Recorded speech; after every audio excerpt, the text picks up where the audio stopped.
السلام علیکم ورحمۃ اللہ۔ آسان تعلیم قرآن چینل سے قاری احمد علی مہروی آپ کی خدمت میں حاضر ہے۔ سامعین محترم، ایک میرے بہت ہی پیارے بھائی ہیں محمد ارشد پشاور سے، انہوں نے ایک بڑا اہم مسئلہ پوچھا ہے، اور یہی مسئلہ قربانی کے دنوں میں بار بار پوچھا بھی جا رہا ہے کہ اگر کوئی صاحب نصاب ہے جس پر قربانی واجب ہے، اور اگر وہ قربانی کے پیسے، قربانی کی قیمت غریبوں میں تقسیم کر دے، صدقہ کر دے، یا کسی کی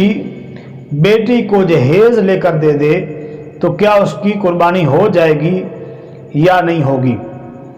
آپ سے یہ گزارش کروں گا کہ ویڈیو کو لازمی پورا دیکھیے گا، اس سے آپ کی معلومات میں بہت اضافہ ہوگا، اور چینل پر نئے ہیں تو چینل کو بھی سبسکرائب کر دیں تاکہ ہر نیا بیان آپ کو آسانی سے ملتا رہے۔ تو ناظرین محترم، جو صاحب نصاب ہے جس پر قربانی واجب ہے، اگر وہ قربانی کرے گا تب ہی اس کا واجب ادا ہوگا۔ اگر وہ اس کے پیسے صدقہ کر دیتا ہے، غریبوں کو دے دیتا ہے، تو چاہے جتنے بھی پیسے، ایک جانور کے پیسے دے دے، 2 کے دے دے، 10 کے، حتیٰ کہ 50 کے دے دے، یا 100 جانوروں کے پیسے بھی صدقہ کر دے، تب بھی اس سے وہ جو اس پر قربانی واجب تھی وہ ساقط نہیں ہوگی۔ اگر وہ پیسے تو صدقہ کر دیتا ہے لیکن قربانی نہیں کرتا تو وہ گناہگار ہوگا۔ تو قربانی کرنا ہی قربانی کے دنوں میں افضل ہے، جیسا کہ حدیث پاک میں آتا ہے،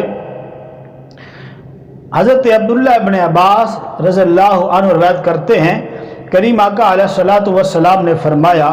ما انفقت الوارق فی شیء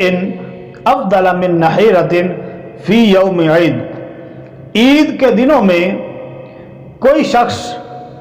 سونا اور چاندی بھی خیرات کرتا ہے تو اس کا اجر اتنا نہیں ہے، اس کا ثواب اتنا نہیں ہے جتنا ثواب قربانی کا جانور ذبح کرنے کا ہے۔ تو قربانی کے دن جانور ہی قربان کرنے کا سب سے زیادہ اجر ہے۔ ایک اور حدیث پاک میں حضرت عائشہ صدیقہ رضی اللہ عنہا روایت کرتی ہیں، نبی اکرم صلی اللہ علیہ وسلم نے فرمایا،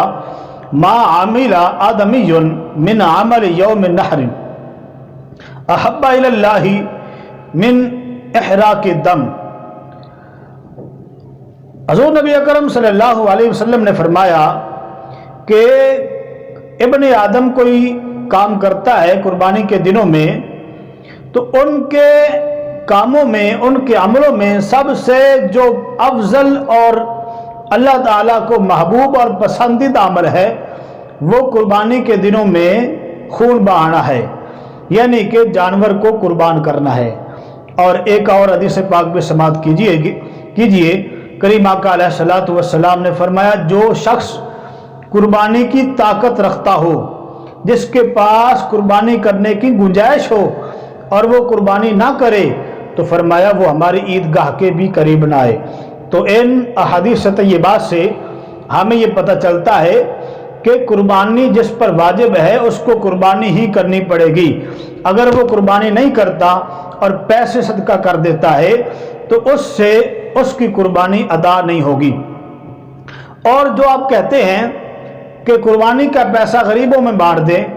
اگر آپ میں واقعی جذبہ ہے غریبوں کو پیسے دینے کا، غریبوں کی مدد کرنے کا، ایک آسان سا طریقہ آپ کو بتاتا ہوں، اس سے آپ کی قربانی بھی ہو جائے گی، غریبوں کی مدد بھی ہو جائے گی۔ قربانی کا جانور قربان کرتے ہیں، گوشت کے 3 حصے کیے جاتے ہیں، ایک اپنے لیے، ایک رشتہ داروں کے لیے اور ایک غریبوں کے لیے۔ جو غریبوں کا حصہ ہے اس میں آپ ایسے کریں، جس غریب کو بھی گوشت دے رہے ہیں ساتھ اس کو کچھ نہ کوئی پیسے دے دیں۔ اگر آپ کے پاس زیادہ طاقت ہے تو زیادہ دے دیں، زیادہ نہیں ہے تو کم از کم اتنے دے دیں جس سے اس گوشت کو پکایا جا سکے۔ اس گوشت کو پکانے کا، مسالے کا، گھی کا، لکڑی کا اس کو خرچہ دے دیں۔